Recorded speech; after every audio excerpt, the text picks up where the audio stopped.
Welcome to the Cult Classic Horror Show. Every week, you can have the conversations you've always wanted to have about the films you love. Shut up! We're gonna get you.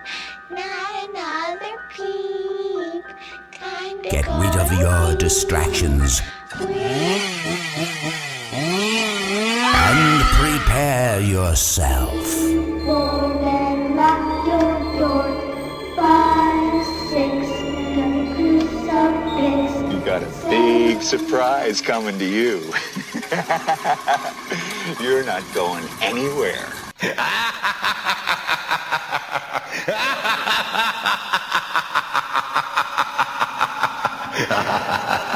Welcome everybody to the Cult Classic Horror Show. Danny Bonin here with you. Scotty Bonin here with you guys. We are the Blood Brothers and O'Neilio. And we're missing Carmelo. Yeah. We're missing the Chimera today. Yeah, Yes. Rob didn't get to say He's his in end. the UK. He is. Yes. He's in London. He's in London town, United eh? Kingdom. London. That was like a Dutch. I don't even know what that was. He's in London town, eh? Welcome to London. Welcome to my English pub. That was Irish. I don't even know what that was. I don't know what it was. But there's threesome. We have a threesome instead of a foursome today. Yeah, this is back to the well, I can't say original because then it would just be a twosome, but it's back to like the normal. I don't know what I'm trying to back say to here. us original three, because Here we are, House 3, the horror show. which is why it's called a horror show. I have no idea. Rob, but did you, even though you missed last week, Rob, did you watch House 2? I did not. See, you would have loved it, I think. You would have liked no, House 2. I actually really liked the previews for it. I was bummed out. I've been working 14-hour days. Yeah, at And the Tallahassee airport. We actually talked about it on the last episode. We were giving you some love. They just need a lot of photography done out on them runways, huh? they do, but hopefully I'll be doing photography in Colorado soon. Heck, Yeah. yes, you will. You will be. Yeah, that's If anybody knows any surveyors in Colorado besides the one I had a good What conversation you gotta do is just... dude. You had a good conversation. You That's just gotta move that's here plus. and stay at one of our houses for just like a month, and then you'll have a job and a place to live. Yes, just work your way up. You'll I'm find already it. flying out there in September. I mean, I'll have to see what kind of accommodations I'm dealing with. Yeah, you can fly out in September. We'll give you the tour of Colorado, and then you can look at some places too while you're down here. I don't know. Wyoming looks nice. No, it's not. It's a little desolate. There's not much in Wyoming. I like the desolates. Yeah. Yes, But there's a lot of it's desolate in Colorado, it's too. It's not good desolate. It's like, I don't know. It's like not even a fucking Wendy's near you desolate. I do want to try this blackjack pizza. Yeah, yeah. There's one right by my house. All right, House 3. The Here horror we show. are, the horror show. Before we get too far off topic here, Yes. just opening thoughts. It sucked. I don't know. It has Lance Henriksen. Lance Henriksen is a great actor. But besides He was pretty that, in shape in this. Yeah. movie. Oh, yeah. He was looking yeah, sexy, he was- sexy Lance again. he was looking sexier than he did in Pumpkinhead, I thought. That might be a tie. He was very gristly. He was very veiny. Yeah. Yeah, but do you think he shaves his chest? Of Yeah, course. he does. Because there's no way Lance Henriksen is just that less of hairy at all times. But see, because Lance Hendrickson, I don't judge him for shaving his chest. Oh, okay. But if he was anyone else, Well, yeah. okay. I don't know. He just has such a wiry build, but there's like the home movie, the home video intro. He's like flexing while flipping hot dogs. I'm like, damn, Lance Hendrickson's kind of jacked, isn't he? He is. I didn't notice Have the I not flex while noticed flipping that hot before? dogs. Oh well, yeah. This see. was a Tom Cruise checking his watch and Top Gun flex. This He was was- just pulsating. Yeah, he's got some veins for sure, and you can see the flex. This was only 1 year. This is 1 year after Pumpkinhead. So he was still in the kind of the same body style, the same shape. He did a lot in the freaking 80s. Holy crap. Yeah, well, I just... He's still doing stuff, right? I mean, as we speak. Growing up, I'm like, oh, Lance Henriksen, the guy that was in Aliens. And now he's just... I mean, he's in so much Well, he's shit. done 250 things on his filmography. Goodness. So anyways, He'll still always be Bishop. I know. Yeah, is he will Bishop. be. So anyways, I did think that Lance did a great job, and he's makes up for a lot of the downfall of this film. And there's some decent effects, although they did cut out a ton of stuff, which on my special handy-dandy special edition Blu-ray here, I do have the uncut version, but I didn't watch it. I chose to watch the theatrical so that we could all be on the same page. I just don't think it'll be worth watching it, because it's nothing to do with Lance Henriksen or poor man's Jesse the Body Ventura. Yeah. It's just the Shocker's better. I've never seen The Shocker. Yeah, it's not great either. It's just better. Well, Shocker has kind of the same premises, right? Like a serial killer comes back from the dead, premise, and he gets shocked and comes back and hunts people down. Well, before we get too far ahead, can I do my totals real quick? Well, hold on. We should do We're doing storyline opening too. thoughts here. I don't know, and I got to do some a storyline first. So I don't know. Rob didn't like it. What about you, Scotty? I thought it was all right. I mean, Rotten Tomatoes gave it a 0. I definitely don't think it deserves a 0 on Rotten Tomatoes. I would give it maybe like 55%. I thought it was good. I mean, there was good parts and bad parts. It wasn't terrible. Well, in absence of Carmelo the Chimera, that's what I'm start calling him. The Chimera. Yeah, Carmelo the Chimera, a mythical, legendary beast. Melomira. No, it's not. It's the virus from Mission Impossible 3. Oh, is it? I don't remember it. I don't remember sure that. it is. All right. So, anyways, I'll do a quick rundown here. So, here we have Lance Henriksen, who plays a detective or police officer. Well, detective, you'd say. Detective Lucas. Who captured this man and put him in prison, and he gets the death sentence by electric chair. So it starts out with us viewing his death. There's some pretty cool effects there and stuff. And as he's dying, the serial killer looks in Lance Henriksen's eyes and says, "I'm gonna fuck you up. I'm gonna come back and fuck you up. He says, I'm gonna tear your world apart." Yeah. So, I mean, it's pretty simple. Literally, this film is just about him coming back to haunt Lance Henriksen. And I guess it takes place all in this house. So maybe that's how they're saying it can be a house. That's where I'm still doing the rundown. Sorry. He haunts him the whole time at the house. And haunts his family until eventually he somehow Lance Henriksen transports into their final meeting area where Lance Henriksen's partner was killed by the serial killer. And then they reenact that, but this time Lance Henriksen wins and comes out of the alternate universe, and now the serial killer's dead, and he moves on with his family. That's how it went.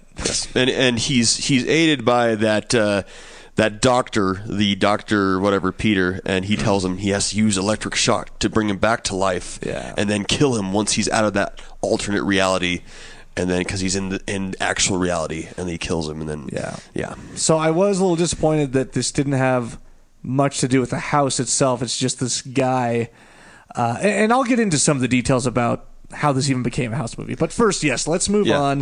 One thing else, I have a gripe. We'll talk about this. I don't know why it's called the horror show either. So yeah, I thought it's a dumb name. Even though in the commentary they were like, "Oh, the name was great. I don't know why I didn't catch." Just weird. Anyways, and House 2. All right, House 3. Let's move on to Rob's rundown. Rob's rundown. Is it my turn now? It's your turn now. You have now permission we have to speak. we have like a format or something. I should have got water. Yes, you were on the spot. Oh, let's sip Scotty's. It's mango flavored. I got an extra White Claw. It's what flavored? Yes. Mango flavored, kind of. I hear that every time you drink a White Claw, you grow a little bit more of a vagina. It is fine with me. They're delicious. It is a lady's drink, but it's coming to more. Truly is a lady's drink. White Claw is a gentleman's drink. It's actually coming to becoming more of a man's drink because I see everyone drinking it, and they are pretty good, actually. They're not bad. All right, let's move on to Rob's rundown.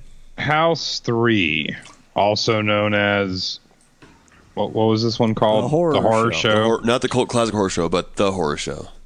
Okay, we have Bishop from Aliens. We have Twizzler ads on Vudu because I was too cheap to buy it, and I got it for free. Me too. We have a movie with a better title than the movie that it was supposed to be called. We have a very rare gun. I get asked all the time by Ty, especially, what kind of gun was this? The gun that Lance Henriksen was packing was an ASP 9mm. It's a custom-made gun from New York, very popular in the 80s. We have talking heads. We have an armless partner. We have male pattern baldness everywhere. We have Brian misspelled. We have Egon's loser brother. We have one Miami Vice reference. We have one asshole cat goes by the name Cosmo. We have questionable quantities of Nestle Quick milk. We have lots of ADR. There is so much voiceover in this movie that doesn't need to be there. We also have foreshadowing, more foreshadowing. We have a horny basement stalker. We have one Copacabana. We have one disembodied serial killer. We have one skullet. We have one disembodied serial killer's giggles constantly. We have possessed furnace, a turkey with tentacles, and one 1980s industrial warehouse showdown. Ooh. Yes, love it. So it wasn't a big rundown, but again, there wasn't a lot to. Where's the skullet? Brian misspelled. Oh, okay. Oh yeah, Brian. Yeah, Brian's got the skullet. I guess it's for not a sure. complete skullet. It's just it's male pattern baldness in the form of a skullet. It's not true Reggie skullet, but he even has a ponytail. It's kind of like a ratty skullet. It's like the tiniest little baby ponytail. It looks like really this guy bad. Tony White that we know. It's kind of his head. Yeah, that ponytail, they just shouldn't have even done it. It looks like an alfalfa little thing. It's pretty awful. Yeah, anyways. I got some notes here for you guys. Ooh. Yeah. Why is this House 3? Well, yeah, I can jump to that. So, by the way, before you say, Rob, I attempted a Rob's rundown for House 2. It went pretty good, but it was a lot short because I was on the spot. So, but you'll have to go back and see how I did. I will definitely check it out. Yeah. All right. I don't listen to the episodes that I'm not on. Yeah. I don't listen to any of not. the episodes Of course ever. not. I just did actually recently and picked out some more things I hate about myself. So Have And then you you're like, never God. listened to episodes before? no, I have periodically, just seldomly, not very often. I've probably listened to about 5 of our episodes ever. What's your favorite?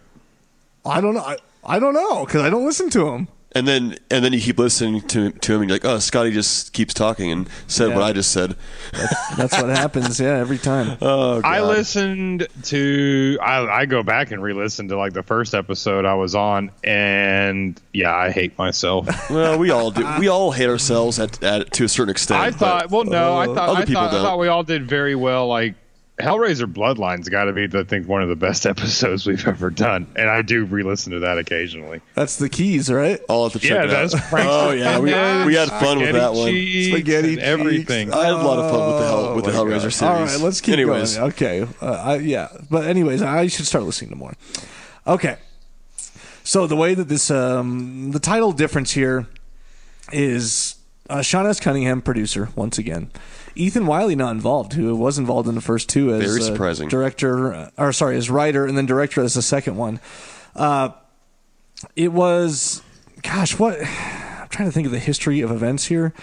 Cunningham wanted to just make something a little bit more gritty, a little more scary, and get away from the goofiness that was House 2. So, House 1, you see it in the advertising. I see it on my Blu-ray cover. It says something like House 1 was spooky, House 2 was weird, House 3 will scare the hell out of you, or something like that.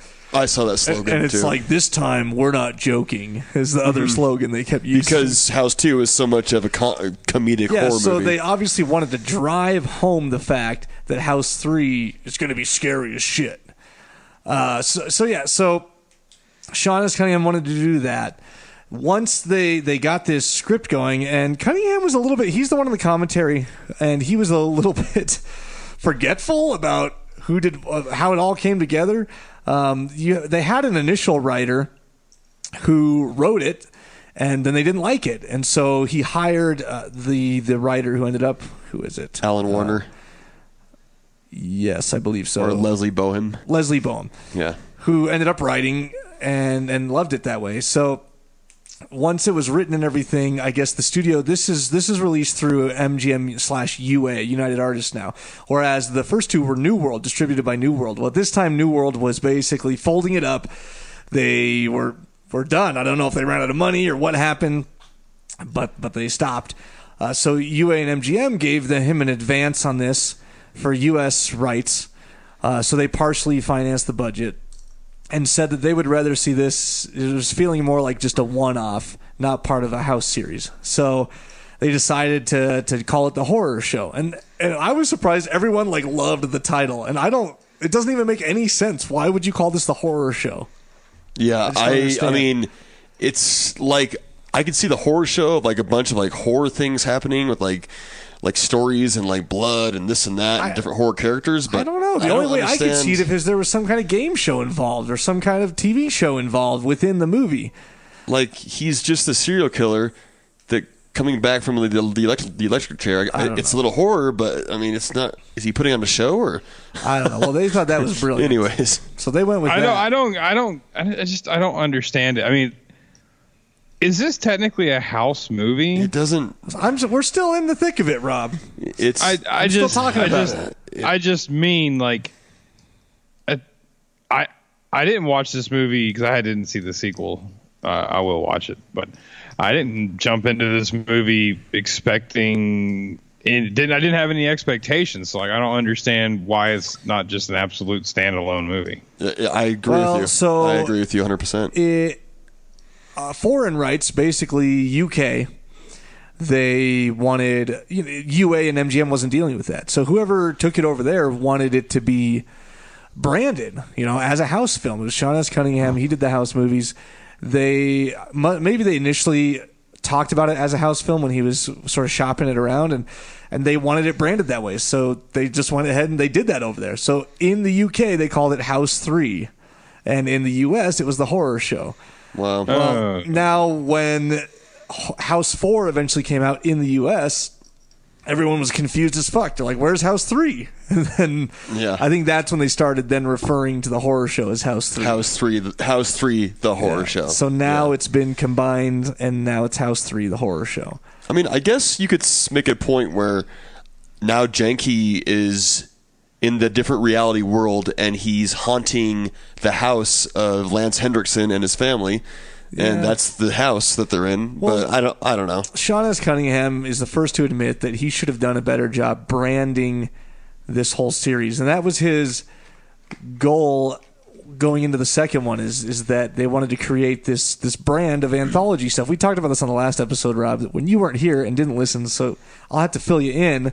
I don't listen to shows that I'm not on. His whole... And if you guys listening didn't check out the last episode, which you should, we talked about how Sean S. Cunningham had this vision for the house brand, quote unquote, where it would be a different haunted house movie in each movie, but they would all have the house name, much like how Carpenter wanted to do with Halloween 3 and then continued on. It's all going to take place on Halloween, but it's going to be a whole different scenario. So the thing that he wanted was it to have the house name, and it to have what they described at the time was the sense in each movie that when you open a door, is it going to be funny or is it going to be scary? Well, in the second one, it was completely funny, basically. And this, I guess he threw that all out the window and wanted to make a completely scary film and lost sight of the branding. And so during this commentary, which was done in 2013, looking back on everything, he's like, yeah, I wish I would have totally branded and made something a little bit more congruous between the movies besides just the name and it's in a house. He should have kept with the tone, he said. And I thought, honestly, that if he had, by now, maybe there'd be 10 house movies. Just like there's 10 Friday the 13th or whatnot. Yeah. So it just seemed, I mean, there was horror in it, but it seemed like more of like a suspenseful thriller because you had like the cops and shooting guns and almost like a Lethal Weapon or something, but obviously there was more gore and stuff in it, but it just didn't have the feel of the other two House movies at all. So it had certain aspects that felt like a House movie, like the turkey scene. Yeah. And it had some great wild ridiculousness to it. But the problem with this movie that I see is that I think this movie takes itself seriously. Yeah. And it does. It shouldn't to be a House movie. But like I said, I didn't watch it as a House movie because I didn't. Yeah. That's you know why what I it mean? is I didn't have any expectations going into it. But I mean, it just kind of, if it was a House movie and if he would have done what you said he wanted to do in the commentary, I think it would have been a lot better if it was just more wild and more crazy and more relaxed. Under the surface, it definitely qualifies as a House movie because it's the same people on all of them. I mean, except for Ethan Wiley. Ethan Wiley was not involved in this one, but you have Sean S. Cunningham producing. You have Mac Ahlberg basically DPing again. Cinematography. Yeah. You have, it was Harry Manfredini. That's what I was going to say. Doing the music again. So, and then they talked about how the crew and everything was all the same. I wanted to before we pass it on the writer, Les Bohem hired to write. They did, so it sat around for a couple years dormant because they weren't satisfied with it. And then Les was hired to write it. So the first writer didn't give a shit and was like, look, I don't want my name on this anymore because he's changing it so much and I don't like it anymore. Well, then as the rights were acquired and distribution, the writer came back and was like, wait. I want what's basically the universal anonymous credit is what it's called. And that's, you'll see Alan Smithy.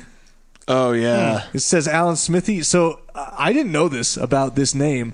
But I guess it's mainly for directors. But whenever a director, or I guess in this case a writer, has created something that they just want to disown, like they hate it, they don't like it, disassociate themselves, they don't even want credit for it. It's actually like a legal thing, or it was disbarred in the year 2000. It was a legal thing where they could change the name to Alan Smithy, and that would be known as the anonymous credit. Like directed by Alan Smithy, and then you knew that the director didn't want you to know his name. But then in that agreement, the director was then not allowed to go tell people that he directed it or talk about it or anything like that. So that's pretty crazy. Yeah. And then wasn't his name? The name was misspelled. Alan usually has like two L's and it only had one L. Yeah, I'm not sure. Yeah. But it's AlanSmithee, Alan Smithy. Mm-hmm. And if you ever see that on a film, before the year 2000, that probably means that it was just someone that wanted to detach themselves from it. Smithy. That's funny. So yeah, I thought that was interesting about the writers. And then the director was replaced. The original director. Yeah, and I didn't get any sense of why that happened. No one really talked about it. A couple of the actors did, but that was it. Yeah, because Jason Isaac took over as director. David Blythe, who actually directed halfway through the production, was booted off set, and Jason Isaac took over. That would suck. I mean, he must not have just been clicking well with the actors and the producers, and this sucks. We needed someone else on set, which I guess happens. Yeah, we've heard stories about other movies. It's just crazy how they didn't talk about it in the commentary or anything. The only place I heard it from was the actress Terry? I just had IMDb pulled up. Rita Taggart.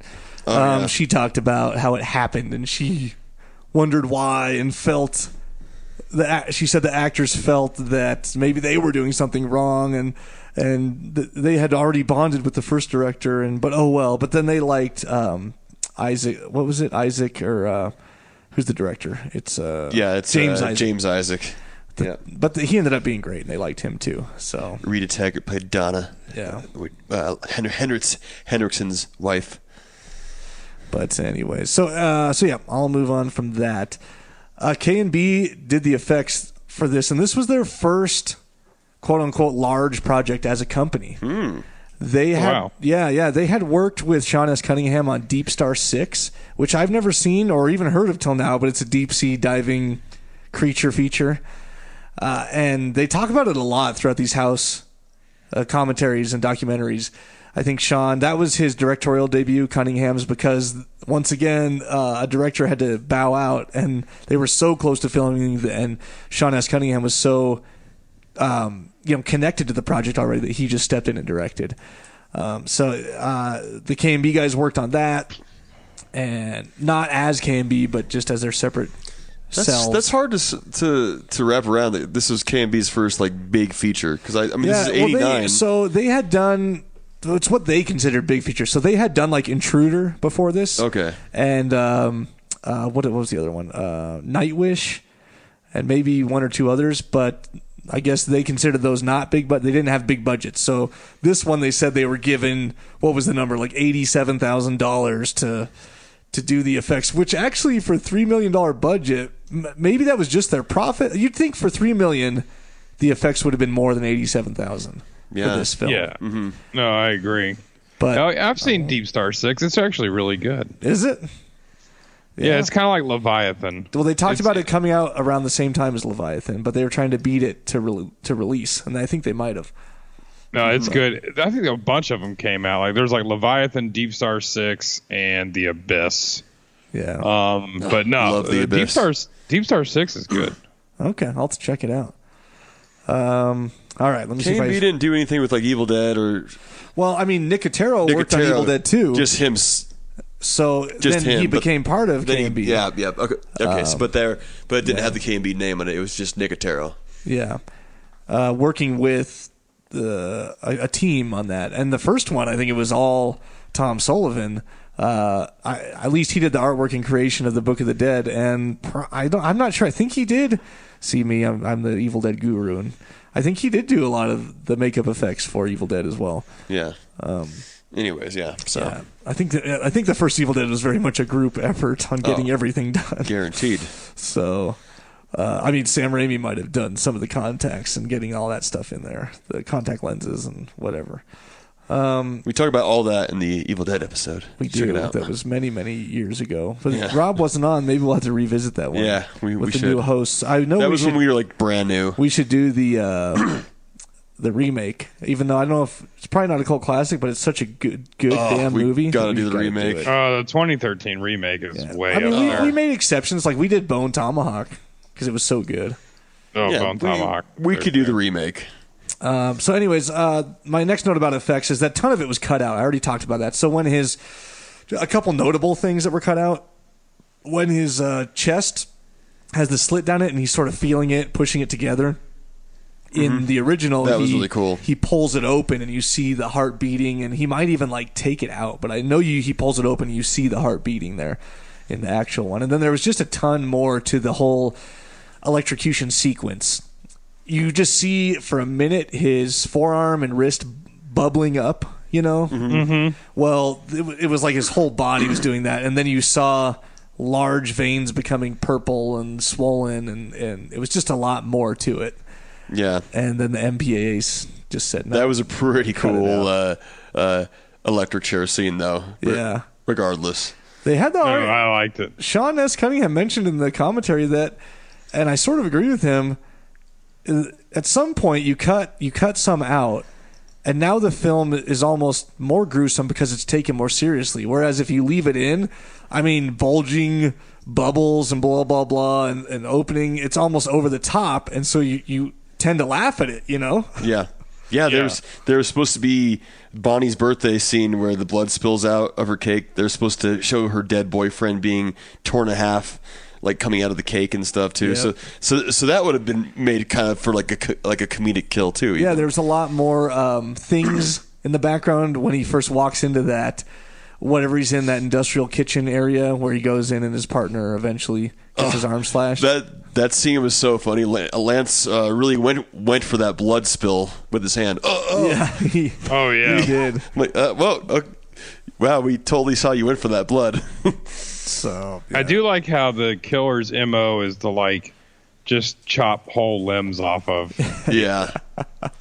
I like the meat cleaver too. Like that's his signature weapon. Yeah. The Max Janky, the meat cleaver Max.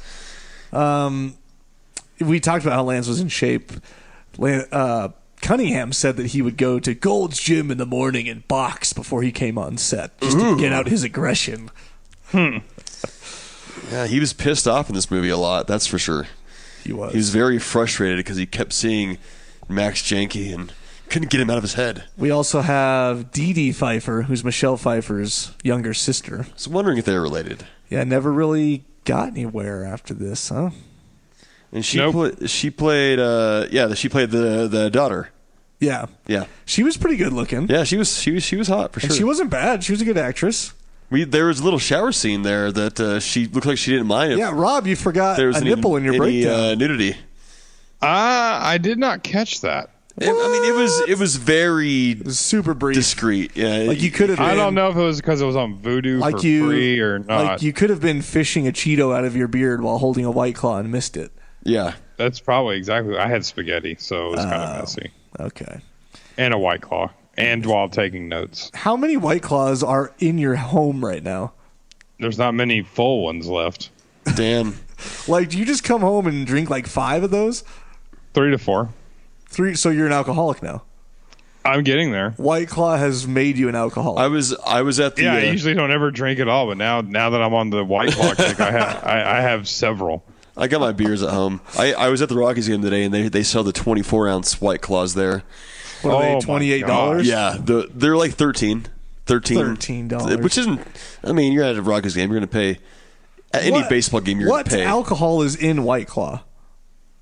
Like, what is the alcohol? It's just like, I guess it's like malt liquor. Okay. Yeah, it's like the same like beer, like malt and beer, but it doesn't taste anything like beer, right? There's no beery taste to it. No, there's no beery taste to it at all. It's a hard seltzer. I took a sip. I mean, I just have trouble drinking alcohol out of a can because I despise beer so much. So I when you have the margaritas in a can or something like that, I can't do it. No, these are good. I like them. I mean, obviously, we've gone through multiple Is variety Savannah packs. on a White Claw train? Oh, Savannah's on the claws. So there's no laws for her either. That's right, no laws when you're drinking claws, baby. I mean, actually, I really like it. It's so hot right now. They're actually refreshing. Like, beer to me is not refreshing. White Claws are refreshing. It's probably good for you. Some beers are refreshing to me. All right. Oh, here. White Claw is made from a blend of seltzer water, a gluten-free alcohol base, and fruit flavor. Oh my God! Holy Moses! Speaking of White Claws, White Claws right into my chest. Oh goodness, that means it's time for the horror halftime. Danny and I are in the same room. I'm going to start doing this because Carmelo made me think about it. For those of you who have never listened to the show before, this is the time where we take a quick break and we award a horror freak of the week, or we announce a horror freak of the week. You can become freak of the week by submitting memes from last week's episode into our Facebook group with the hashtag horror halftime. Or you can submit your meme on YouTube, good God, Twitter or Instagram with the hashtag horror halftime and tag us at Cult Classic Horror on Instagram or at CC Horror on Twitter. And then if we like your meme the best, you will win a free shirt. Or if you've already won multiple times, you will win free stickers. Ooh, right. Baby. So there is a horror freak of the week. Ooh. And that is Alexander Gavin. AG newcomer, Alexander Gavin. Enjoyed the meme. Thanks, man, for submitting. Heck yes. Shoot us a message, and we will send you out a T-shirt. And thank you guys for participating. Alicia, once again, had a funny-ass meme. David Martin had some good stuff. Christopher Ellswick. Man. I did make this announcement last week or 2 weeks ago that you now can win unlimited amount of times even in a row. So David Martin, all you guys that play each week, we've changed the rules. You can now win every week. The rules have changed. I will say we are going to give preferential treatment to newcomers, But if no one news that week, we're just going to award it anyways. And we have a ton of... I'm uploading all these sticker designs into the store, and that's what we'll send you. We will send you a sticker. So a lot of our custom shirt designs are now on the site in sticker form, such as the Cult Classic Horror Show White Claw logo. I want one of those. The Pizza Hut sticker is there. So I want one of those. I know you do, Rob. We'll send some to you. Why don't you just buy them? They're $3 on the site. I know, but if I complain enough, you send them to me. Mm-hmm. So maybe when you come up to Colorado, I didn't have to complain this time. Danny just offered to send me a shirt this time because I didn't offer. He told me to send it to him, and I just agreed. I did not. I said, "Can I get a discount?" And Danny said, "I will just send it to you anyway," because I was dragging my sorry ass to work at 2:00 in the morning Eastern time. I did see that. And Danny felt sad for me. I did send him the Raglan. I sent him the Raglan. Now I need all my shirts in Raglan form. All right. It's too hot. Well, I want something nice to wear to Colorado when I get off the plane. Yeah. Is that considered nice? You can't be looking all cheeseclothy out here and sweaty and stuff. All right, we're dragging this on too long. Let's yes, so we will send you stickers. You can win multiple times. So all you regulars, just keep doing it, and you can build up your sticker collection and show us off. Yeah, keep on doing it, guys. We love the memes. And I'm okay, making memes right now. we still have the pre-order store going for She Walks the Woods. So if you didn't get it already in your backering, your reward, I guess, you can go to preorders.shewalksthewoods.com and you can order a la carte Blu-rays, posters, T-shirts, whatever pertains to the She Walks the Woods, which is our first feature film by Cult Classic Horror, which we're having the premiere for at the end of September, which Rob is flying out for in Carmelo. So make sure, if you guys want to come to that, you can get tickets on that site as well. Or so if you're be in Denver. and if you're in Colorado already too. So check that out. Preorders.shewalksthewoods.com. And I do have a shout out, Patreon, new patron, Brian Peacock. Shout out to you for becoming a Patreon. Yeah, Brian. Patron. Aaron Garcia, I think, just joined up, but we already know Aaron and love him. So Aaron Garcia, we love you. No worries. We will be revamping the Patreon in the next 2 months here, so get in now to reap the rewards. Well, you can get in later too, but whatever. All right, that concludes the horror halftime. Yeah. Kane Hodder again, stunt coordinator. Yeah, he House is 3. loving this. He especially doubled Brian James for several of Brian James' stunts that he did. I kept reading it as Breon. Breon? Breon. It's Brian. It probably is Brian spelled wrong. Well, maybe did the commentary say Breon? No, it didn't. Okay. I think it said, well, did it? I'm not sure. Maybe it's Breon. Breon. It might be Breon. I don't know, man. Well, Breon Howard James, born in 1945, died in 1999. Rest in peace. Yep. I mainly recognize him from The Fifth Element. Yes, Fifth Element. He was also in Blade Runner. Yes.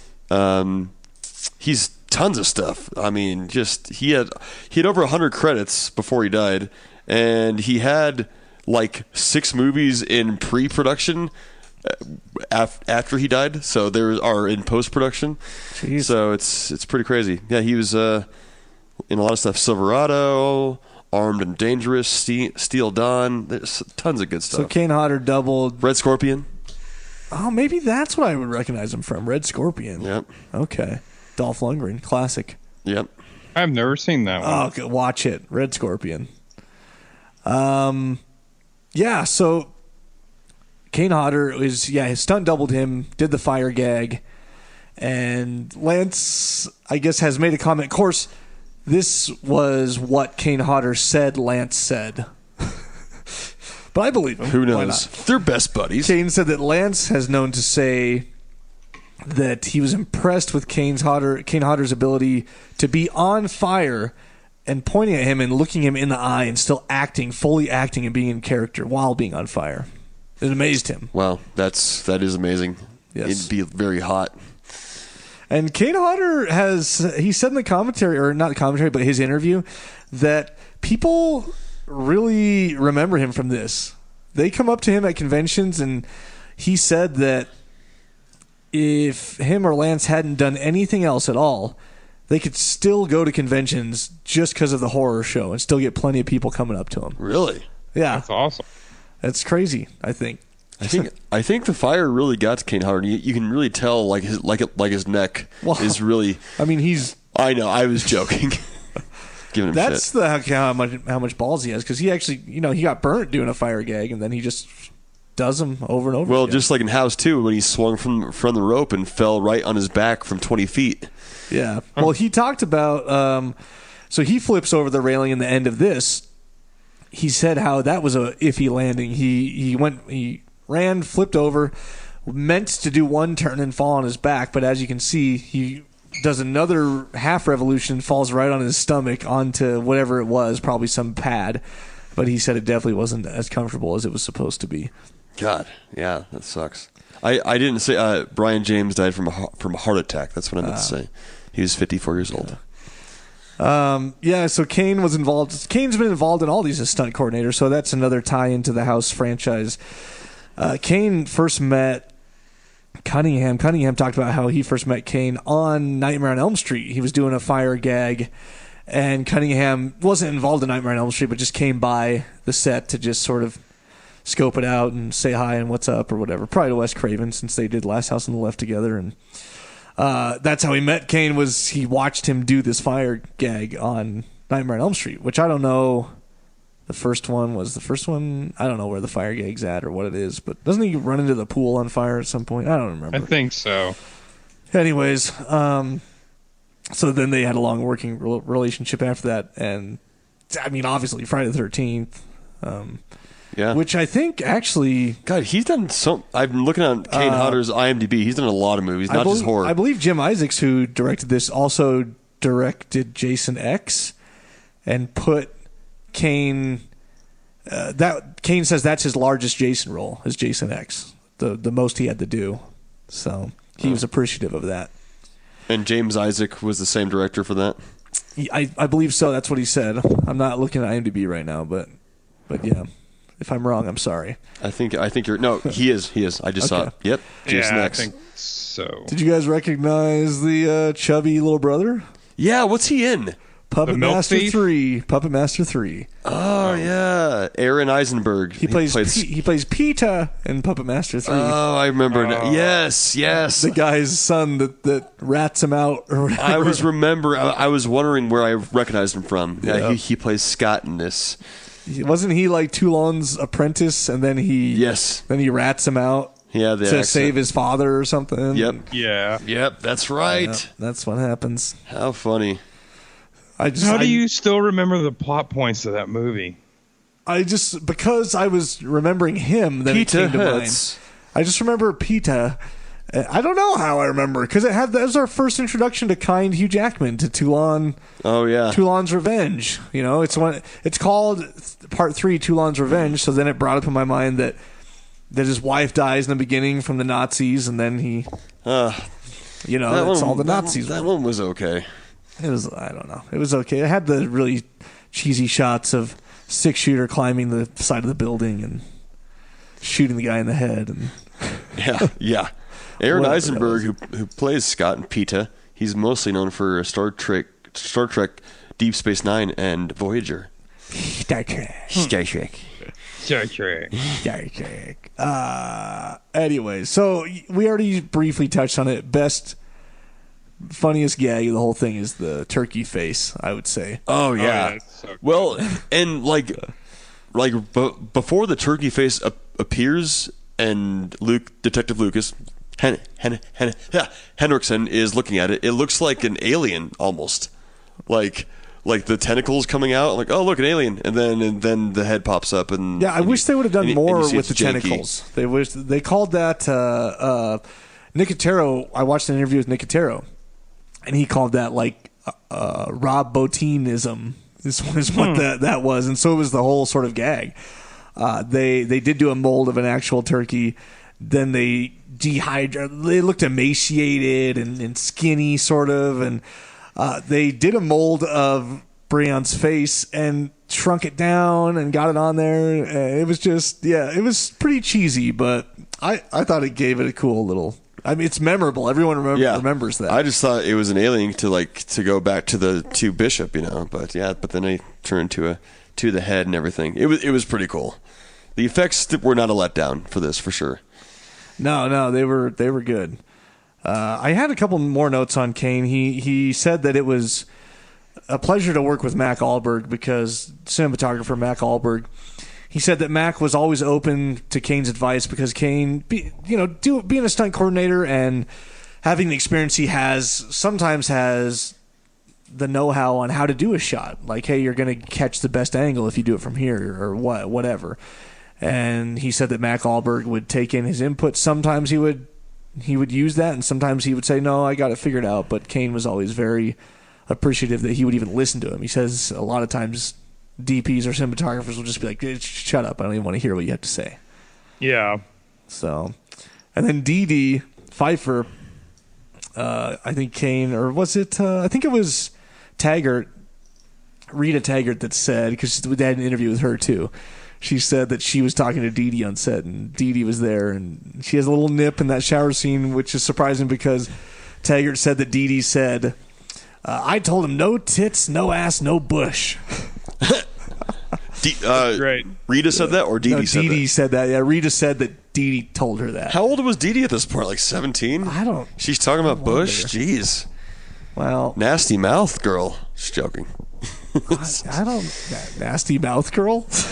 What are you, 80? Yep. I just, didn't. I can't picture her saying that because she was so, innocent in this.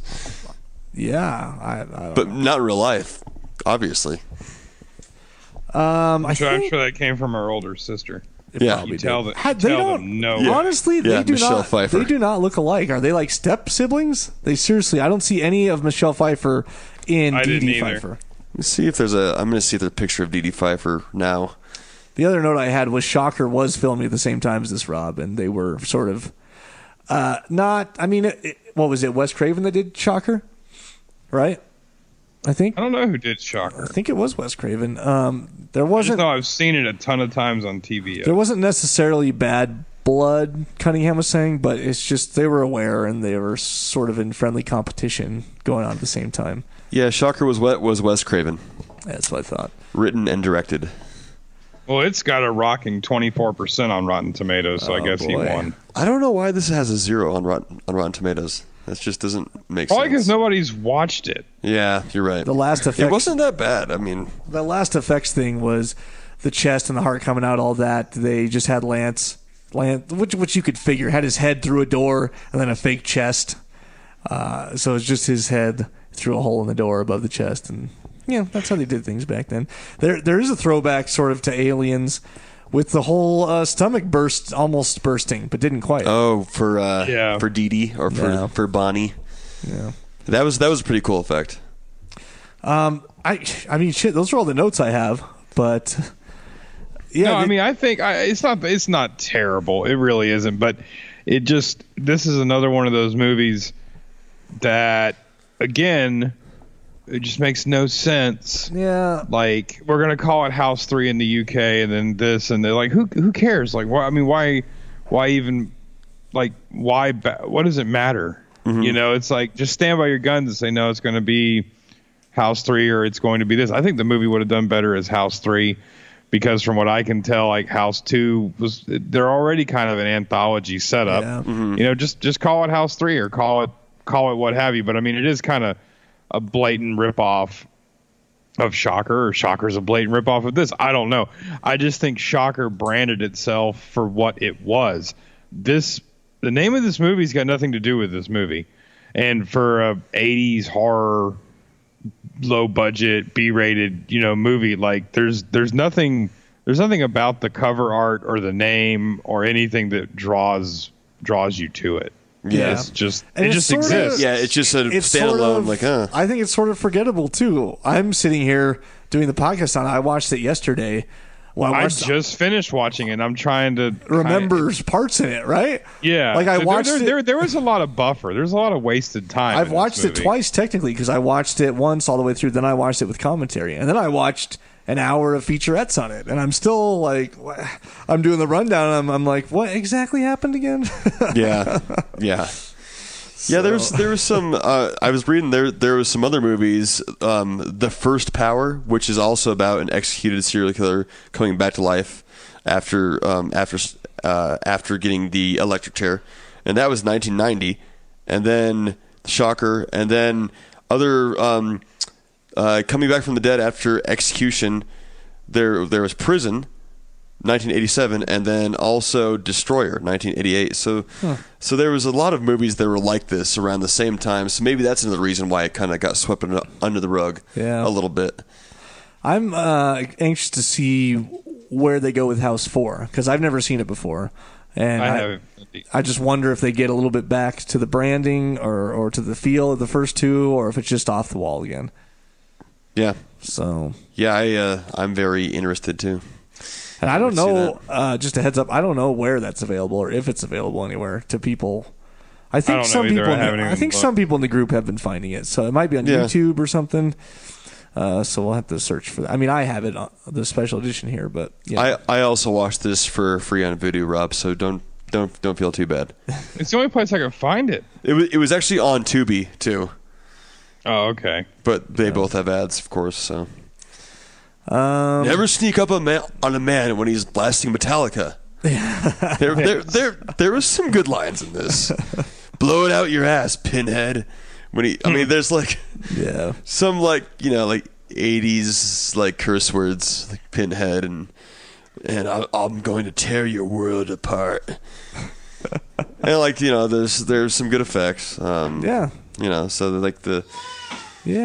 Stella just got here. And like when he first goes in the kitchen and like there's the hand that's in like the French fry fryer, and then you see the face come out. The face like and head mold head. is one of, who was it? I think it was it's either Berger or Kurtzman's dad. He was out visiting and really? They used his face and head for a mold. And then I didn't really catch it the first time around, but when the head comes out of the fryer, the eyeball pops, and they have a little eyeball pop thing they did. It probably is referencing to Janky, Brian, whatever, James, because his eyes are always popping out of his head when he's looking at people in this, which was great for his character, of course. Yeah. All right. Well, I think that wraps that up. We'll be on to House 4 next week, so you guys get your memes submitted and tag at Cult Classic Horror. Use the hashtag Horror Halftime at CC Horror if it's on Twitter, so that you can be the horror freak of the week. The memes, should come from this movie. All right, let's move on to our final segment. What did you watch? Oh boy! In unison there. Yeah, do I have to pull up my history? I don't want to have to pull up my history. I don't think I do. I watched. God. I'm on just because of how good Polar was, I saw Mads Mikkelsen was in this film called Arctic, and I watched it on Prime. It's pretty good. He's a good actor. No, he is. I need to watch that. I loved him in Polar. He's really good. What's his name? Mads Mikkelsen. Mads Mikkelsen. Yeah, I need to watch Polar still. Damn it. Yeah, Polar is so brutal. How could I know? I just don't understand how a film as good as Polar can just be there and you know about it and you haven't watched it for like 3 months. Well, I just haven't had time, man. Like it exists. It's there and it's so good. And haven't watched It's on Netflix. Yeah. That scene, that Danny. Okay, I'm gonna watch it tonight. That hallway. Oh my god. Yeah. It is. I've watched that. I've been just flipping around Netflix. Like, what do I want to watch? Oh, I'm not gonna watch the whole movie. Just that scene. Just that hallway scene is the most unrelenting, brutal. I mean, like yeah. Oh, there's you can't, like me and Danny we talk. You can't describe it. You can't be like, oh, I just got to see it. He does this and he does. I told this my dad to watch it, and his Oh. ex-wife. It's weird. They're like roommates now. But anyways, I told my dad to watch it, and his ex-wife like couldn't handle it after about 1/3. Like it's not even that violent or anything in the first 1/3. There might be a couple things, and so he was like, oh yeah, I only watched the first third. And so he basically missed the best fucking part ever. Savannah almost walked out. What? of Really? the stuff before the hallway scene. Oh man. Is it that like brutal, or is it gore? Is it like bloody or something? There's I'll okay. see it. I'm not gonna Don't give it away. I'm not gonna give too much away. But before the hallway scene, there is like Danny knows what I'm talking about. There's that whole like unrelenting, brutal stuff happening. There's some torture. There's some. Yeah. There you go. He's being tortured, and I mean it is brutal. And and you love his character. And Savannah's like, nope, I'm pissed. I can't deal with this. I'm like, no, we just gotta keep watching. We gotta keep watching. There's some like sex stuff too, and I don't know. Yeah. Oh yeah. But no, that okay. I'm gonna watch it. She's like sitting there cheering after the torture scene because that hallway. I don't even know how they choreographed it. Yeah, I mean, it's like a 10 full minutes of him just going ham. So there's that. I watched Arctic because of Mads Mikkelsen. So it's pretty good. Very few lines because it's him alone in the Arctic, and then there's one other person eventually, but she's halfway dead the whole time. So you gotta watch. It's just him trying to get out and survive, but it's pretty good. I gotta check. Yeah, and I don't know if I watched. I watched that I was trying to find something to watch with the wife last night, and I just popped on that Week of Adam Sandler movie on Netflix. Oh, I just watched Adam Sandler. That's the only one I watched this week. Week of? No, I watched Murder Mystery. I watched that a few with him ago. and Aniston, which was pretty good. Yeah, it's a Sandler movie. It's Sandler. They're like feel good and they're all right. It's a Netflix movie with Sandler. He's like popping out movies like left and right. I think that's all I watched. Maybe I mentioned this last week. I watched one episode of Peaky Blinders just to fill some time. Yeah. So I might continue that. We'll see.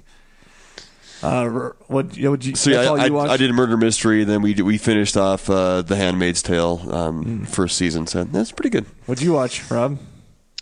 I didn't watch anything horror related. Oh, hey, I watched one other thing. God, what was it called? It's like the name of another movie. It has Matthew McConaughey and Anne Hathaway in it. It's on Prime, and he's like a fisherman. Mud?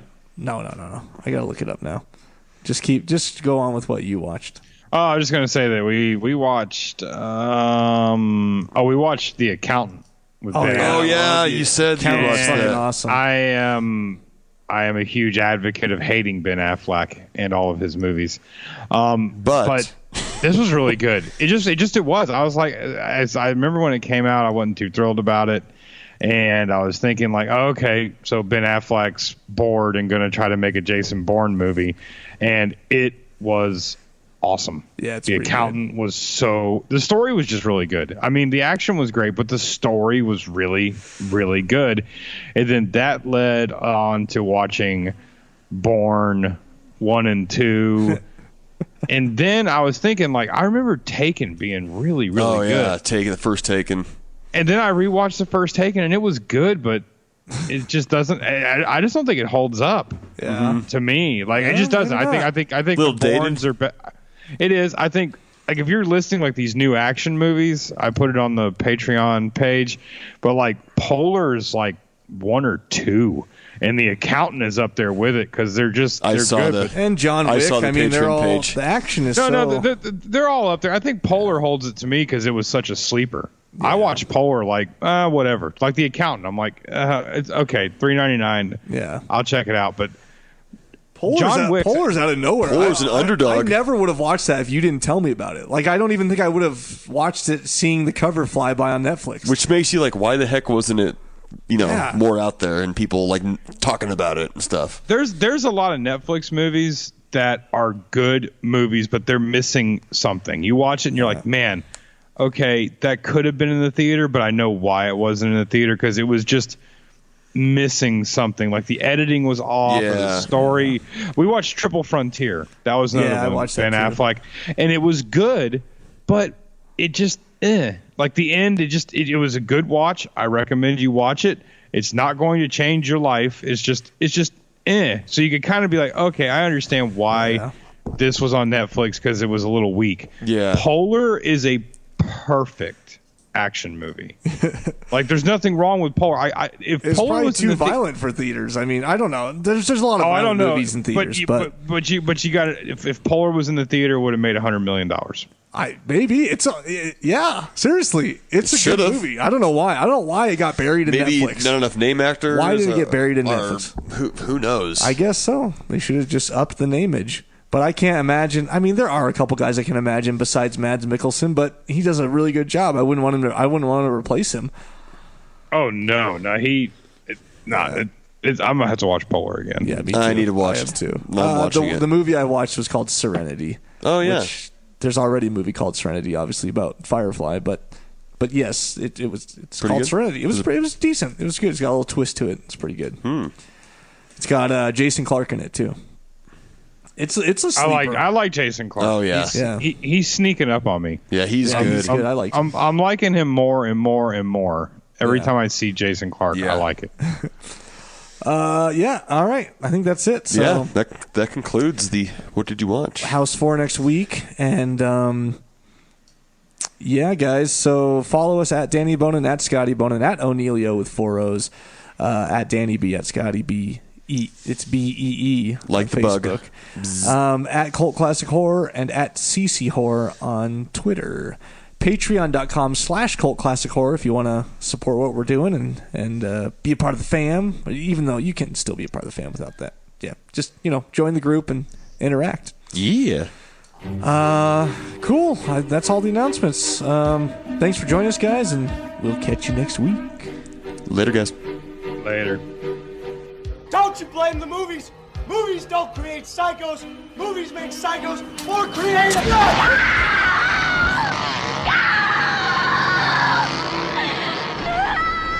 Oh, yes. There will be blood.